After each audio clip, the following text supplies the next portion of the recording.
everyone, and warm greetings one more time from Joanna from vacation. And this is just a little bit of a warning during your vacation, because what's happening, I recently got a message from two girls that were swimming in The Hague, and recently you had probably, if you live in The Hague or you are spending your vacation there, you're not supposed to get into the water due to the vortex reel.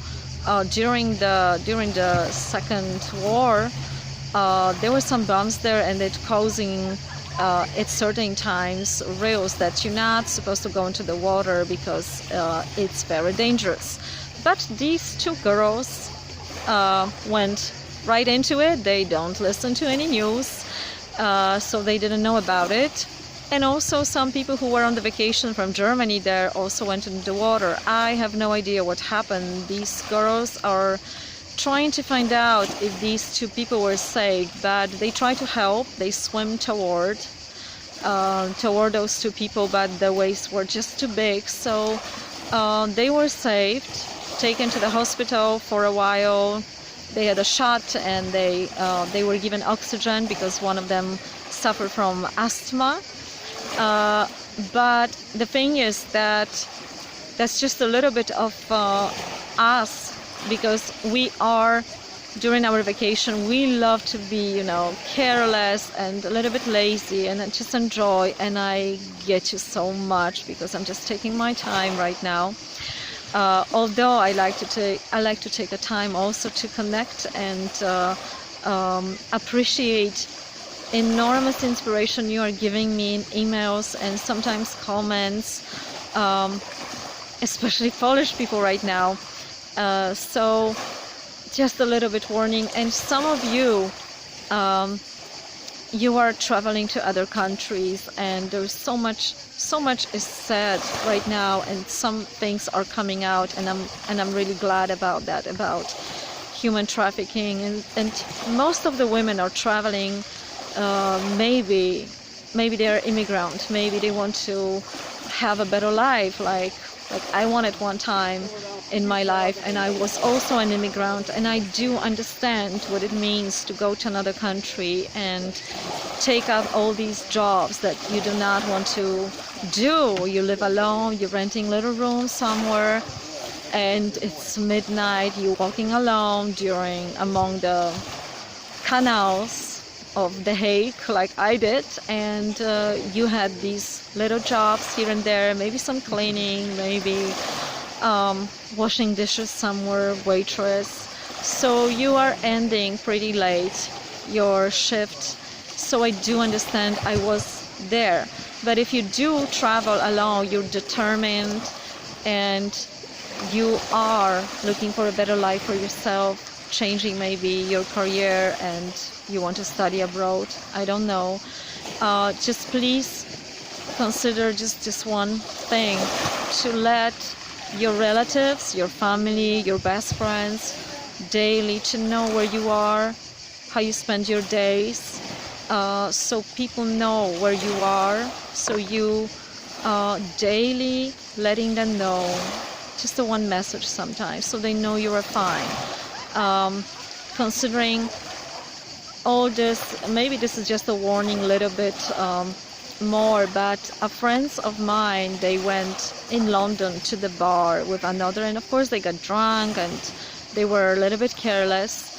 And this is a story a friend of course told me about one guy. They couldn't find him, he didn't come back to the hotel, and the police found him the next day. And well, he was dead because someone took his heart. So these things are happening still, and I'm glad they are more and more exposed. Stay safe out there. And just one more thought, because I got all these messages about following the masters, and you asking about Moji, Osho, Sai Baba, all these spiritual masters that say great things out there. And I don't know what is the truth, and following everything what is said from both sides. As long as you are not worshipping that master and you are able to read their message to the world, they're not wrong with the message, absolutely not. And if you like someone, you are more likely to read this person's books and listen on the workshops and benefit from the presence of the energy. That's all fine. The problem is probably when people start to worship a certain person, because all of us, since we are on planet Earth, we all have our shadows, and people who are in the public eye, if their shadow is really, really big, it's going to be big when it's exposed. And I don't want to name which president, well, the United States also had that big shadow, and he was a great president, right? But there was this scandal, and there was something behind that put a shadow on his career, on everything what he was saying. And even if you're lying about something what happened in the public, there are certain consequences.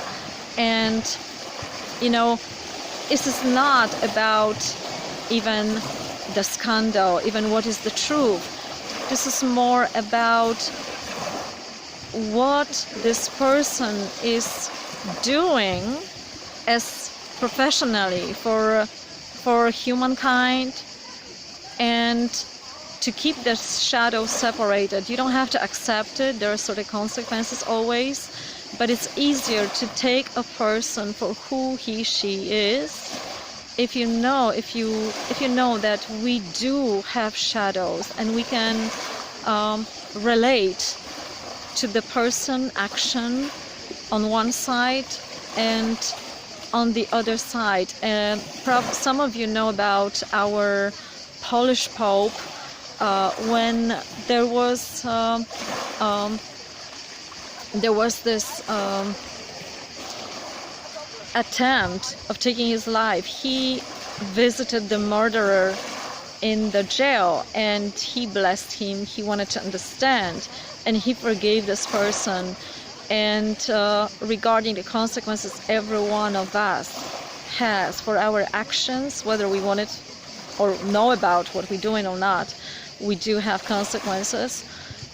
He blessed this person and took this person for who he is, and saw the both sides, because all of us, we do have the shadow, the dark passenger, and some of it is big, some of it we are really ashamed of, some of it is small, maybe some addictions, bad habits along the way.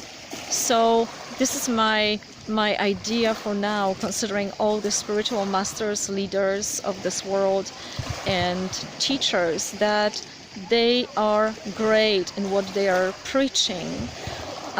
They are great in their message. It's the whole another story if they are living what they are preaching. So that's something that it shouldn't even concern us. You know, one time when I was by my doctor, I asked him about all this healthy lifestyle and how should I, what are you eating, doctor, right? And he told me this thing that, I recommend you this and this and this, but frankly, I'm not best in following that. So he knows what is good, but not every one of us is able to live to the standard that we also know it's good for us. Some of us have bad moments, some of us has better moments in life, and that's cool. But especially, spiritual teachers, if they are not highly evolved, they also have their moments. It's just a matter of how far, what is the shadow, and how far we can, what kind of things we can accept. I have to finish now because I think I have a company again. I'm always looking for those spots where it's least possible people, so I can focus a little bit more in talking. But I think this is it for today. It's pretty short. Stay safe. Tell people where you are if you're traveling, and yeah, let's see people for who they are, what they do, and if they have a shadow, who am I to judge? Okay, stay safe, and greeting you warmly. Thank you once more time for your inspiration. Bye bye.